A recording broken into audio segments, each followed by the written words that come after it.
Subtle hint of where the English heritage has come into the Islamic garden design. So, Alhamdulillah, we've got this up here, sign. Anyone know what this sign will potentially say?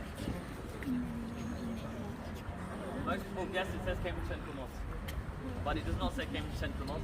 This is Surah Taha. Surah Taha, it is an invitation inside to worship Allah. So inshallah we'll avail this invitation and go into the next stage, which is going to be the portico. So follow me everyone please. Now, this type of timber is called, anyone know what this type of wood is?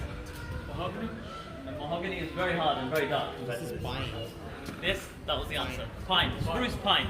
So spruce pine is was selected for two reasons. The first one is that it can be bent in this way to create these beautiful shapes. And the second thing is that it's a very fast growing timber. So the forest that was cut down to create all of the timber that you see here today was replanted. And this tree typically takes 15 to 20 years to grow back up to full height, and then we can build another Cambridge Central Mosque. So Alhamdulillah, it's been already 10 years. So in 5 to 10 years more time, we can have the full timber will be replenished. So this leads us on to a very important fact about Cambridge Central Mosque. It is Europe's first eco-friendly mosque. So one of the kids, tell me, what does eco-friendly mean? Yes. Does it mean that it's like that it's good for the planet and like it doesn't damage the planet in any way?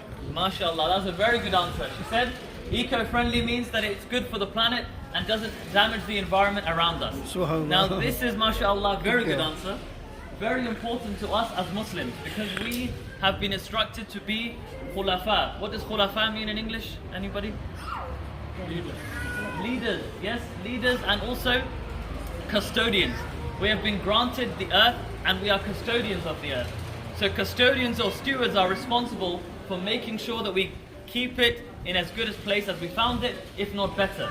So we have an Islamic responsibility to make sure that anything that we do on this earth does not damage the earth around us. So that is why we've invested a lot in this, in terms of the wood that's been used and some of the technology that we've created inside as well. So what we'll do, inshallah, go inside, we'll take off our shoes, and then inside the atrium we'll collect. Everybody in? Okay, so the first thing that you notice about this place is that I can speak much quieter. Now this place starts to get sound insulated. This is very important because one of the other principles of our faith is to be kind to our neighbors and to make sure that none of our activity disturbs them. So inshallah, whenever we have salah here, even late into the night, some taraweehs last until midnight, we're not disrupting the rest of the neighbors, alhamdulillah. So we come into this space, and particularly when I have groups, school groups maybe, that are studying religion in school, they come into this space and they see that it's very blank, right? There's no pictures of people, no statues, no anything like this. But alhamdulillah, we still have a lot of artwork, and this is Islamic artwork. It takes two forms primarily. Can anyone tell me what those two forms are? Two forms of artwork. One is calligraphy. I heard one of the answers. Calligraphy. Calligraphy. Calligraphy is the use of writing to create art. And the second one? Just got the answer. The second one is geometry, and that is the use of shapes to create art. So we have both of those examples here in the atrium.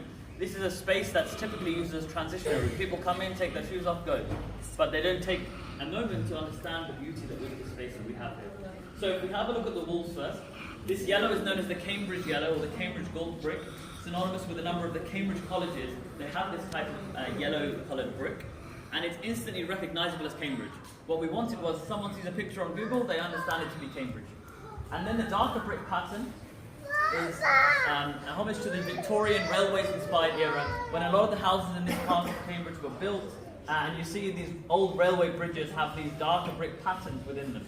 So we've got our own version of the darker brick patterns, but within the pattern, we've incorporated a style of calligraphy known as Kufic calligraphy. Now, Kufic calligraphy has this boxy style, and you'll notice here, this is where it starts. So anyone can see, what is this? Yes, and then you read upwards, that says Allah, and then upwards and round. So what does it read, anybody?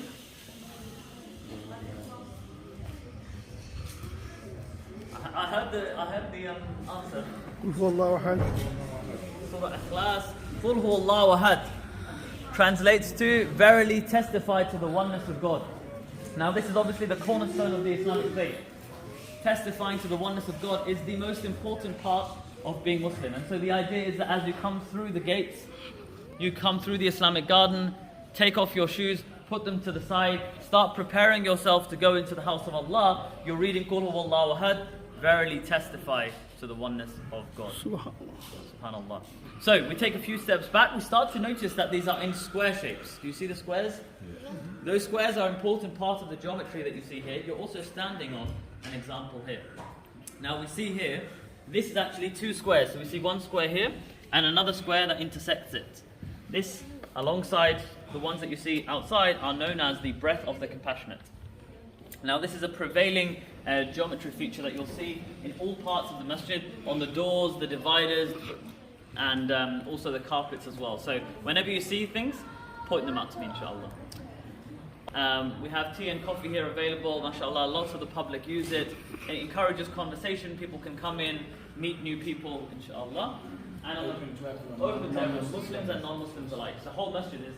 And then on the right hand side we have another community space known as the teaching room, also the conference room, or the exhibition room. Now this has an exhibition called Islam and Science, detailing the contribution of Islamic scholars to various aspects of astronomy, cartography, medicine, and these are important